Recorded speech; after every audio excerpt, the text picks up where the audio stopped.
ರಾಜ್ಯ ರಾಜಕಾರಣದ master exclusive news power sharing ಫೈಟ್ಗೆ ಮೆಗಾ ಟ್ವಿಸ್ಟ್. ಡಿಕೆಗೆ ಟಕ್ಕರ್ ಕೊಡ್ಲಿಕ್ಕೆ ಸಿಎಂ ಸಿದ್ದರಾಮಯ್ಯ ಬಣದ ಡೀಪ್ ಪ್ಲಾನ್ ರೆಡಿ ಆಗಿದೆ.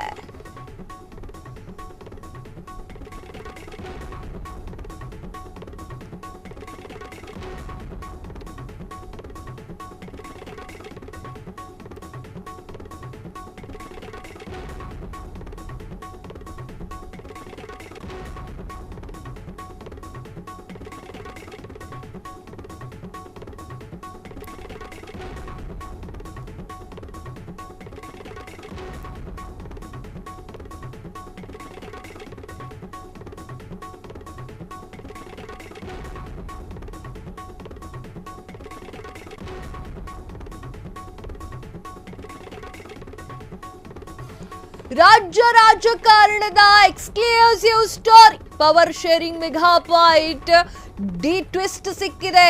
ಡಿಕೆ ಶಿವಕುಮಾರ್ ಅವರಿಗೆ ಟಕ್ಕರ್ ಕೊಡ್ಲಿಕ್ಕೆ ಸಿಎಂ ಬಣದ ಡಿ ಪ್ಲಾನ್.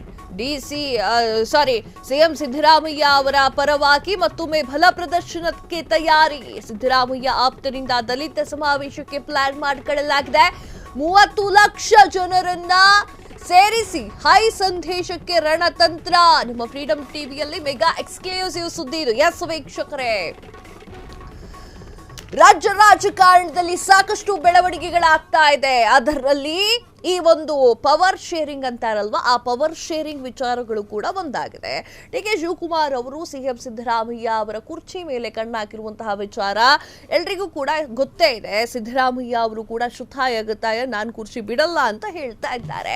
ಇದರ ಮಧ್ಯದಲ್ಲಿ ಡಿಕೆ ಶಿವಕುಮಾರ್ ಅವರು ಕೂಡ ರಣತಂತ್ರವನ್ನು ಮಾಡ್ತಾ ಇದ್ದಾರೆ. ಹಾಗೆ ಸಿದ್ದರಾಮಯ್ಯ ಅವರು ಕೂಡ ಪ್ರತಿತಂತ್ರವನ್ನು ಮಾಡ್ತಾ ಇದ್ದಾರೆ. ಡಿಕೆ ಶಿವಕುಮಾರ್ ಅವರು ಸಿಎಂ ಸಿದ್ದರಾಮಯ್ಯ ಅವರ ಬಲಗೈಯಾಗಿರುವಂತಹ ರಾಜಣ್ಣ ಅವರನ್ನ ಚೆಕ್ಮೇಟ್ ಮಾಡಿದ್ದಾರೆ. ಅಂದ್ರೆ ಅವರನ್ನ ವಜಾಗೊಳಿಸುತ್ತಿದ್ದಾರೆ ಅಂತ ಹೇಳಿ ಸಾಕಷ್ಟು ಜನ ಮಾತಾಡ್ತಾ ಇದ್ದಾರೆ. ಆದ್ರೂ ಕೂಡ ಅವರು ವಜಾಗೊಳಿಸಿದ್ದಲ್ಲ, ಅದು ಹೈಕಮಾಂಡ್ ನಿಂದ ಬಂದಿರುವಂತಹ ಸೂಚನೆ ಆಗಿರೋದ್ರಿಂದ ಡಿಕೆ ಶಿವಕುಮಾರ್ ಅವರು ಹಾಗೆ ಮಾಡಿದ್ದಾರೆ ಅಂತ ಹೇಳಿದ್ರೆ ಅದು ತಪ್ಪಾಗುತ್ತೆ. ಆದರೆ ಸಿಎಂ ಸಿದ್ದರಾಮಯ್ಯ ಅವರ ಬಲಗೈ ಹೋಗಿರೋದ್ರಿಂದ ಸಿದ್ದರಾಮಯ್ಯ ಅವರ ಒಂಚೂರು ಎಲ್ಲೋ ಒಂದ್ ಕಡೆ ಬೇಜಾರ್ ಆಗಿದೆ. ಇದರ ಮಧ್ಯದಲ್ಲಿ ಹಿಂದೆ ಹೇಗೆ ನಡೆದಿತ್ತೋ 2 ವರ್ಷಗಳ ಅವಧಿಯಲ್ಲಿ ಕಾಂಗ್ರೆಸ್ ಮಾಡಿರುವಂತಹ ಅಷ್ಟು ಕೆಲಸಗಳನ್ನ ಜನರಿಗೆ ಹೇಳುವಂತಹ ಒಂದು ಸಮಾರಂಭ ಆಗಿತ್ತಲ್ಲ ಮೈಸೂರಿನಲ್ಲಿ, ಹಾಗೆ ಈಗ ದಲಿತರ ಸಮಾವೇಶವನ್ನ ಮಾಡಲಿಕ್ಕೆ ರೆಡಿ ಮಾಡಿಕೊಳ್ಳಲಾಗಿದೆ. ಇದು ಬಲ ಪ್ರದರ್ಶನವನ್ನ ಮಾಡುವಂತಹ ಮತ್ತೊಂದು ತಂತ್ರವಾಗಿದೆ. ಸಿಎಂ ಸಿದ್ದರಾಮಯ್ಯ ಅವರು ಅವರ ಆಪ್ತರು ದಲಿತ ಸಮಾವೇಶಕ್ಕೆ ಪ್ಲಾನ್ ಅನ್ನ ಮಾಡಿಕೊಂಡಿದ್ದಾರೆ. 30 ಲಕ್ಷ ಜನರನ್ನ ಸೇರಿಸಿ ಹೈ ಸಂದೇಶಕ್ಕೆ ರಣತಂತ್ರವನ್ನ ರೂಪಿಸ್ತಾ ಇದ್ದಾರೆ. ಎಸ್ ವೀಕ್ಷಕರೇ, ಪವರ್ ಶೇರಿಂಗ್ ವಿಚಾರವಾಗಿ ಸಾಕಷ್ಟು ಜನರು ಮಾತನಾಡ್ತಾ ಇದ್ದಾರೆ. ಡಿಕೆ ಶಿವಕುಮಾರ್ ಅವರು ಶತಾಯಗತಾಯವಾಗಿ ನಾನು ಸೀಟು ಬಿಡಲ್ಲ ಅಂತ ಹೇಳಿದ್ರೆ, ಸಿದ್ದರಾಮಯ್ಯ ಅವರು ಮುಂದಿನ ಸಲ ಬೇಕಾದ್ರೆ ಮುಖ್ಯಮಂತ್ರಿ ಆಗ್ರಿ, ನಾನು ಸೀಟನ್ನ ಕೊಡೋದಿಲ್ಲ ಅಂತ ಹೇಳ್ತಾ ಇರುವಂತದ್ದು. ಒಳ ಮೀಸಲಾತಿ ಘೋಷಣೆ ಬೆನ್ನಲ್ಲೇ ಹೊಸ ದಾಳ. ಒಳ ಮೀಸಲಾತಿಯನ್ನೇ ಮುಂದಿಟ್ಟುಕೊಂಡ ದಲಿತ ತಂತ್ರ.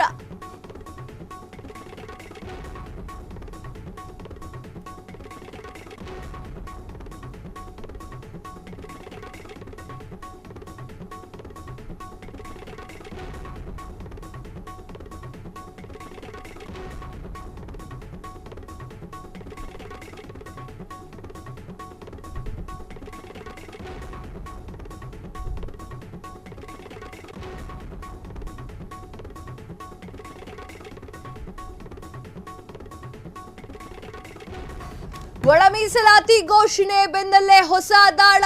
ಒಳ ಮೀಸಲಾತಿಯನ್ನೇ ಮುಂದಿಟ್ಟುಕೊಂಡಿರುವಂತಹ ದಲಿತ ತಂತ್ರವನ್ನು ಮಾಡ್ತಾ ಇದ್ದಾರೆ. ಬೃಹತ್ ಸಮಾವೇಶಕ್ಕೆ ದಲಿತ ನಾಯಕರ ತೀರ್ಮಾನ ಅಕ್ಟೋಬರ್ ಹೊತ್ತಿಗೆ ನಡೆಯಲಿದೆ. ಸಿದ್ದರಾಮೋತ್ಸವ. ಈ ಮೂಲಕ ಒಂದೇ ಕಲ್ಲಿಗೆ 2 ಹಕ್ಕಿ ಹೊಡೆಯಲಿಕ್ಕೆ ಪ್ಲಾನ್. ಏನಿದು ಒಂದೇ ಕಲ್ಲಿಗೆ 2 ಹಕ್ಕಿ? ನಿಮ್ಮ ಫ್ರೀಡಂ ಟಿವಿಯಲ್ಲಿ ಮೆಗಾ ಎಕ್ಸ್ಕ್ಲೂಸಿವ್ ನ್ಯೂಸ್. ಎಸ್ ವೀಕ್ಷಕರೇ, ಈ ಒಂದು ಸಂದರ್ಭದಲ್ಲಿ ಸಿದ್ದರಾಮಯ್ಯ ಅವರ ಆಪ್ತರು ಮಾಡಿರುವಂತಹ ಒಂದು ಸಮಾವೇಶ, ಇದು ದಲಿತ ಸಮಾವೇಶ ಅಂತ ಮಾಡಲಿಕ್ಕೆ ರೆಡಿಯಾಗಿದ್ದಾರೆ. ಯಾಕಾಗಿ? ಈಗ ಸಿದ್ದರಾಮಯ್ಯ ಅವರ ಪರವಾಗಿ ಎಷ್ಟು ಜನ ಶಾಸಕರಿದ್ದಾರೆ, ಎಷ್ಟು ಜನ ಸಚಿವರಿದ್ದಾರೆ ಎನ್ನುವಂತಹ ತೋರಿಸ್ಕೊಡ್ಲಿಕ್ಕೆ, ಹೈಕಮಾಂಡ್ ಅವರಿಗೆ ತೋರಿಸ್ಕೊಡ್ಲಿಕ್ಕೆ ಇದೊಂದು ದೊಡ್ಡ ಪ್ಲಾನ್ ಅಂತಾನೆ ಹೇಳ್ಬೋದು.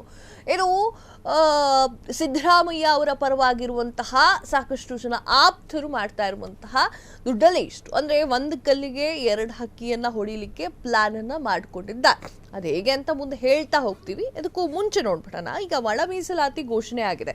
ಆ ಒಳ ಮೀಸಲಾತಿ ಘೋಷಣೆ ಆದ ತಕ್ಷಣ ವಿರೋಧ ಪಕ್ಷದಲ್ಲಿರುವಂತಹ ಬಿಜೆಪಿಯವರು ಕ್ವಶನ್ ಕೇಳೋಣ ಅಂತ ಅಂದ್ಕೊಂಡ್ ಕೂಡ್ಲೆ ಸಿದ್ದರಾಮಯ್ಯ ಅವರು ಸಭಾಧ್ಯಕ್ಷರಿಗೆ ಒಂದು ನಮಸ್ಕಾರ ಮಾಡಿ ಹೊರಟ್ಬಿಡ್ತಾರೆ. ಒಳ ಮೀಸಲಾತಿಯ ಬಗ್ಗೆ ಚಕಾರವನ್ನು ಕೂಡ ಎತ್ತಲ್ಲ, ಅದರ ಬಗ್ಗೆ ಮಾತನಾಡಿ ಹಾಗೆ ಪ್ರತ್ಯುತ್ತರವನ್ನ ಕೊಡ್ಲಿಕ್ಕೂ ಕೂಡ ನಿಲ್ಲೋದಿಲ್ಲ. ಆಗ ಆರೋಶಕರು ಒಂದು ಮಾತು ಹೇಳ್ತಾರೆ, ಏನು ಅಂತಂದ್ರೆ, ನಮಗೆ CM ಸಿದ್ದರಾಮಯ್ಯ ಅವರು ಮುಖ್ಯಮಂತ್ರಿ ಅಲ್ಲ, ಈಗ ಅವ್ರು ಹೋದ್ರು ಆ ಕಡೆಗೆ, ಈಗ DK ಶಿವಕುಮಾರ್ ಅವರು ಇದಕ್ಕೆಲ್ಲ ಉತ್ತರ ಕೊಡ್ತಾರೆ ಅಂದ್ಕೊಂಡು ಶುರು ಮಾಡ್ತಾರೆ. ಅಂತಂದ್ರೆ ಸಿದ್ದರಾಮಯ್ಯ ಅವರು ಪುಸ್ತಕ ಅಂತ ಹೇಳಿ ತಪ್ಪಿಸ್ಕೊಂಡು ಹೋಗ್ಬಿಟ್ಟಿದ್ದಾರೆ. ಈ ವಿಚಾರಕ್ಕೆ ಸಂಬಂಧಪಟ್ಟಂತೆ ದಲಿತರನ್ನ ಒಗ್ಗೂಡಿಸಿ ಬಲ ಪ್ರದರ್ಶನವನ್ನ ಮಾಡುವಂತಹ ಯೋಜನೆಯನ್ನ ಹಾಕೊಂಡಿದ್ದಾರೆ. ಸಿದ್ದರಾಮಯ್ಯ ಅವರು ಇಷ್ಟೆಲ್ಲ ಮಾಡ್ತಾ ಇದ್ರೆ DK ಶಿವಕುಮಾರ್ ಅವರು ಸುಮ್ಮನೆ ಇರ್ತಾರಾ? ಹಿಂದಿನ ಸಲ ಮೈಸೂರಿನಲ್ಲಿ ನಡೆದಂತಹ ಒಂದು ಸಮಾವೇಶ, ಅದು ಕೂಡ ಕಾಂಗ್ರೆಸ್ ಅವರು ಏನು ಮಾಡಿದ್ದಾರೆ 2.5 ವರ್ಷದಲ್ಲಿ ಎನ್ನುವಂತಹ ವಿಚಾರಕ್ಕಾಗಿ ಆ ಒಂದು ಸಮಾವೇಶ ಮಾಡಲಾಗಿತ್ತು. ಆಗ DK ಶಿವಕುಮಾರ್ ಅವರು ಕೂಡ ಇದ್ರು ಒಂದು 10-15 ನಿಮಿಷ ಇದ್ರು ಅಷ್ಟೇ, ಕಡೆಗೆ ಹೋದ್ರು. ಕಡೆಗೆ ಅವ್ರಿಗೆ ಅರ್ಜೆಂಟ್ ಕೆಲಸ ಬಂತಂತೆ, ಅದಕ್ಕೆ ಹೊರಟು ಹೋದರಂತೆ. ಆದರೆ ಒಳ ಸತ್ಯಗಳು ನಮಗೆ ಗೊತ್ತಿಲ್ಲ. ಸಿದ್ದರಾಮಯ್ಯ ಅವರು ಸ್ಟೇಜ್ ಮೇಲೆ ನೆಟ್ಕೊಂಡಿದ್ರು. ಸಿದ್ದರಾಮಯ್ಯ ಅವ್ರು ಹೇಳ್ತಾ ಇದ್ರು, ಇಲ್ಲಿದ್ದವ್ರಿಗೆ ಮಾತ್ರ ಸ್ವಾಗತ ಕೋರ್ತೀನಿ, ಅವ್ರು ಹೋದ್ರಲ್ಲ ಆಗ್ಲೇ ಸ್ವಾಗತ ಕೋರಲ್ಲ ನಾನು ಅಂತ ಹೇಳಿದ್ರು. ಈ ಒಂದು ದಲಿತ ಸಮಾವೇಶದಲ್ಲಿ ಅದೇನಾಗುತ್ತೆ? ಒಳ ಮೀಸಲಾತಿ ಘೋಷಣೆಯ ಬೆನ್ನಲ್ಲೇ ಹೊಸ ದಾಳವನ್ನು ಅವರು ಹಾಕಿದ್ದಾರೆ. ಒಳ ಮೀಸಲಾತಿಯನ್ನೇ ಮುಂದಿಟ್ಟುಕೊಂಡು ದಲಿತ ತಂತ್ರವನ್ನು ರೂಪಿಸಿದ್ದಾರೆ. ಬೃಹತ್ ಸಮಾವೇಶಕ್ಕೆ 30 ಲಕ್ಷಕ್ಕಿಂತಲೂ ಅಧಿಕವಾಗಿ ದಲಿತರನ್ನ ಒಗ್ಗೂಡಿಸುವಂತಹ ಸೂತ್ರವನ್ನು ಇಟ್ಟುಕೊಂಡಿದ್ದಾರೆ. ಇದು ಅಕ್ಟೋಬರ್ ನವೆಂಬರ್ ಹತ್ರ ಈ ಒಂದು ಸಮಾವೇಶ ಆಗಲಿದೆ ಎನ್ನುವಂಥದ್ದು ಈಗ ಬಾಲ ಮೂಲಗಳಿಂದ ಬಂದಿದೆ. ಈಗ ಸಮಾವೇಶ ನಡೆದ್ರೆ ಏನಾಗುತ್ತೆ, ನಡೆದಿಲ್ಲ ಅಂದ್ರೆ ಏನಾಗುತ್ತೆ ಅನ್ನೋದ್ರ ಬಗ್ಗೆ ಕಂಪ್ಲೀಟ್ ಆಗಿ ಹೇಳ್ಬಿಡ್ತೀನಿ. ಈಗ ಸಿದ್ದರಾಮಯ್ಯ ಅವರು ತಮ್ಮ ಬಲವನ್ನ ಪ್ರದರ್ಶನ ಮಾಡುವಂತಹ ಅವಶ್ಯಕತೆ ಇತ್ತಾ ಎನ್ನುವಂತಹ ಪ್ರಶ್ನೆ ಈಗ ಸರ್ವೇ ಸಾಮಾನ್ಯವಾಗಿ ನಿಮ್ಮ ಮನಸ್ಸಲ್ಲೂ ಕೂಡ ಬಂದಿರುತ್ತೆ. ಆದ್ರೆ ಇದಕ್ಕೆ ಪ್ರತ್ಯುತ್ತರವಾಗಿ ಹೇಳ್ತೀನಿ. ಅದಕ್ಕೆ ಒಂದು ಬ್ರೇಕಿಂಗ್ ನ್ಯೂಸ್ ಬರ್ತಾ ಇದೆ, ಇದಾದ ನಂತರ ಹೇಳ್ತೀನಿ. ದಲಿತ ತಂತ್ರದ ಹಿಂದೆ ಒಂದು ಪರಮ ಉದ್ದೇಶ, ಸಿದ್ದು ಬಲ ಪ್ರದರ್ಶನ ಜೊತೆಗೆ ದಲಿತ ನಾಯಕತ್ವದ ಏಕತೆ ಸಾರುವ ಲೆಕ್ಕಾಚಾರ.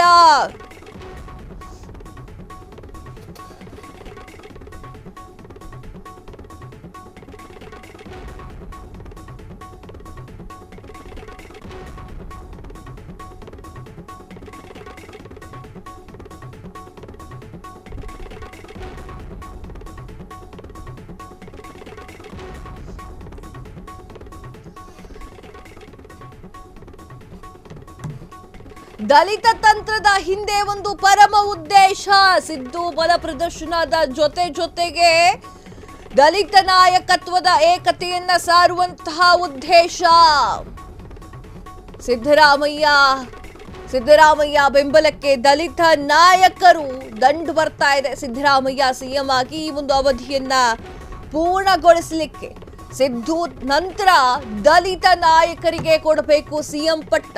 ಈ ಒಂದು ಹಕ್ಕೊತ್ತಾಯ ಮಾಡಲು ಒಗ್ಗೂಡಿದಂತಹ ದಲಿತ ನಾಯಕರು ಸುಮಾರು 30 ಲಕ್ಷ ಮಂದಿಯನ್ನೂ ಕೂಡ ಸೇರಿಸುವಂತಹ ಲೆಕ್ಕಾಚಾರ ಇದೆ. ಈ ಮೂಲಕ ದಲಿತ CM ಕೂಗಿಗೆ ಬಲ ತುಂಬುವಂತಹ ಪ್ಲಾನ್. ನಿಮ್ಮ ಫ್ರೀಡಂ ಟಿವಿಯಲ್ಲಿ ಮೆಗಾ ಎಕ್ಸ್ಕ್ಲೂಸಿವ್ ನ್ಯೂಸ್. ಎಸ್ ವೀಕ್ಷಕರೇ, ಈಗ ಈ ಒಂದು ದಲಿತ ಪ್ರದರ್ಶನ ಅಥವಾ ಈ ಒಂದು ಸಮಾವೇಶವನ್ನ ಮಾಡುವಂತ ಉದ್ದೇಶವನ್ನ ಅದರ ಬಗ್ಗೆ ಮಾತನಾಡ್ತಾ ಹೋಗೋಣ.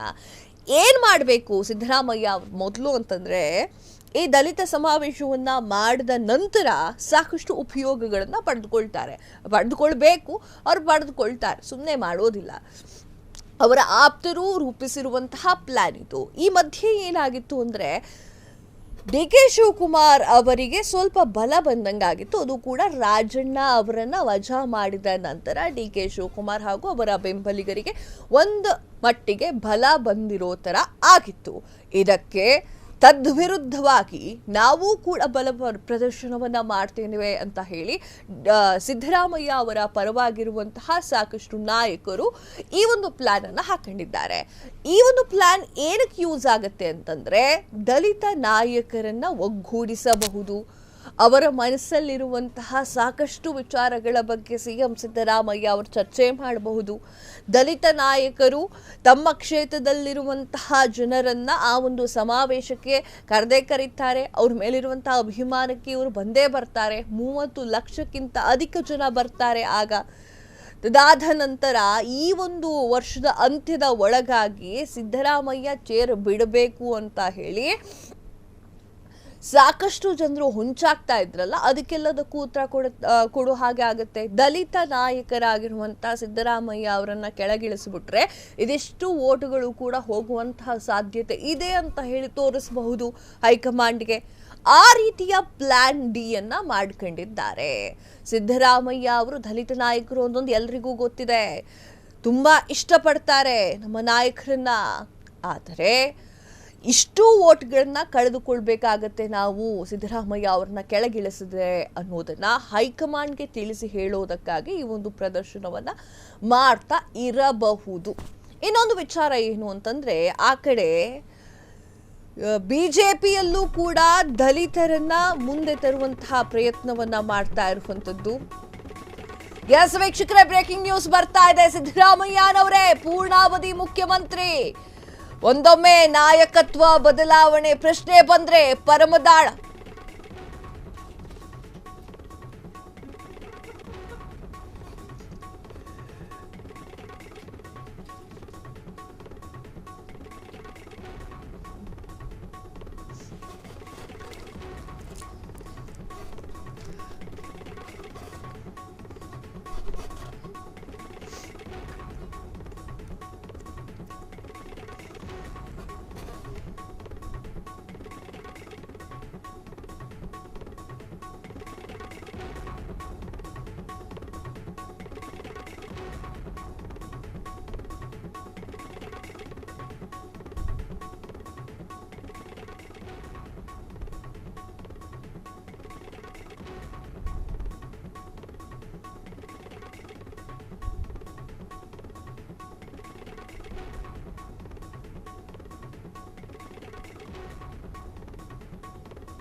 ಸಿದ್ದರಾಮಯ್ಯ ಅವರೇ ಪೂರ್ಣಾವಧಿ ಮುಖ್ಯಮಂತ್ರಿ. ಒಂದೊಮ್ಮೆ ನಾಯಕತ್ವ ಬದಲಾವಣೆ ಪ್ರಶ್ನೆ ಬಂದ್ರೆ ಪರಮದಾಳ.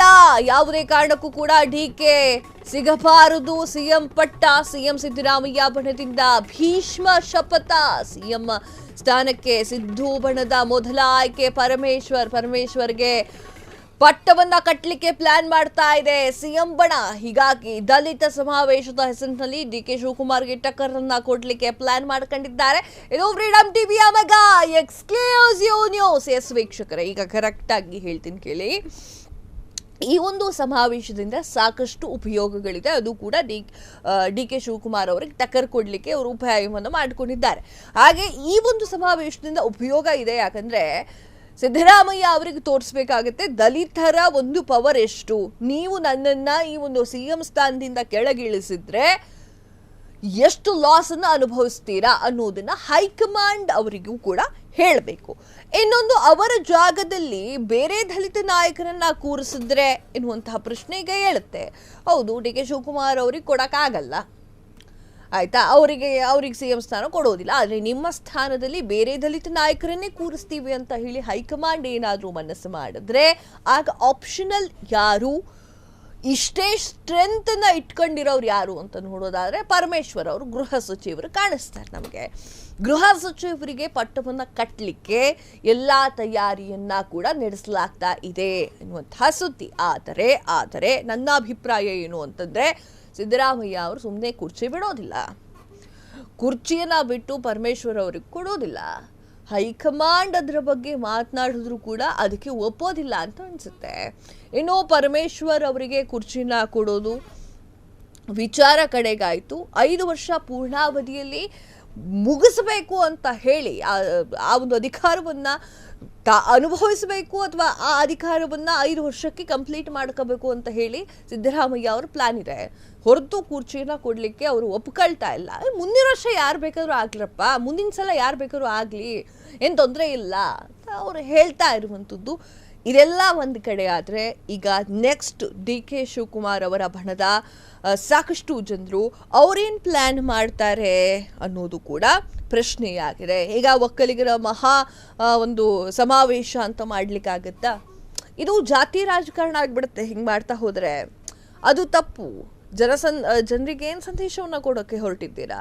ಸೊ ಆ ಒಂದು ಕಾರಣಕ್ಕೆ ಮುಂದೆ ಯಾವ ಸಮಾವೇಶ ಬರುತ್ತೆ ಅಂತ ನೋಡಬೇಕು. ಇನ್ನೊಂದು, ಡಿಸೆಂಬರ್ ಹೊತ್ತಿಗೆ CM ಸಿದ್ದರಾಮಯ್ಯ ಅವರನ್ನು ಕೆಳಗಿಳಿಸ್ತಾರೆ, ಆ ಒಂದು ಜಾಗಕ್ಕೆ ಬೇರೆಯವರು ಬರ್ತಾರೆ ಅನ್ನುವಂತಹ ವಿಚಾರವನ್ನು ಸಾಕಷ್ಟು ಜನ ಶಾಸಕರು, ಸಂಸದರು, ಸಚಿವರು ಎಲ್ಲ ಮಾತನಾಡ್ಕೊಳ್ತಾ ಇದ್ರು, ಈ ಹಿಂದೆ ಮಾತನಾಡ್ಕೊಳ್ತಾ ಇದ್ರು. ಆದರೆ ಈಗ ಯಾವುದೇ ಕಾರಣಕ್ಕೂ ಅವರು ಮುನ್ನೆಲೆಗೆ ಬಂದು ಹೇಳುವಂತಹ ಕೆಲಸವನ್ನು ಮಾಡೋದಿಲ್ಲ. ಯಾಕೆ ಮಾಡೋದಿಲ್ಲ ಅಂದರೆ, ಹೈಕಮಾಂಡ್ನಿಂದ ಆದೇಶ ಬರುತ್ತೆ. ಈಗ ರಾಜಣ್ಣ ವಜಾ ಮಾಡಿದ ಹಾಗೆ ನಮ್ಮನ್ನೂ ಎಲ್ಲಿ ವಜಾ ಮಾಡಿಬಿಡ್ತಾರೋ ಅಂತ ಹೇಳಿ ಈ ಪ್ರಶ್ನೆಗಳು ಕೂಡ ಹುಟ್ಟುಕೊಳ್ಳುತ್ತೆ. ಇನ್ನು DK ಶಿವಕುಮಾರ್ ಬಣದ ಸಾಕಷ್ಟು ನಾಯಕರು ಕೂಡ ಪ್ಲಾನ್ ಅನ್ನ ಮಾಡ್ಕೊಳ್ಳೋಕ್ಕೆ ರೆಡಿಯಾಗಿದ್ದಾರೆ. ಸೊ ಆ ಒಂದು ನಿಟ್ಟಿನಲ್ಲಿ ಮುಂದೆ ಏನಾಗುತ್ತೆ ಅನ್ನೋದನ್ನ ಕಾದು ನೋಡಬೇಕಾಗಿದೆ. ಕ್ಷಣ ಕ್ಷಣದ ಸುದ್ದಿಗಳಿಗಾಗಿ ಫ್ರೀಡಂ ಟಿವಿ ಸಬ್ಸ್ಕ್ರೈಬ್ ಮಾಡಿ, ಲೈಕ್ ಮಾಡಿ ಹಾಗೂ ಫಾಲೋ ಮಾಡಿ. ಹೊಸ ಸುದ್ದಿಗಳ ನೋಟಿಫಿಕೇಶನ್ಗಾಗಿ ಬೆಲ್ ಐಕಾನ್ ಮೇಲೆ ಕ್ಲಿಕ್ ಮಾಡಿ.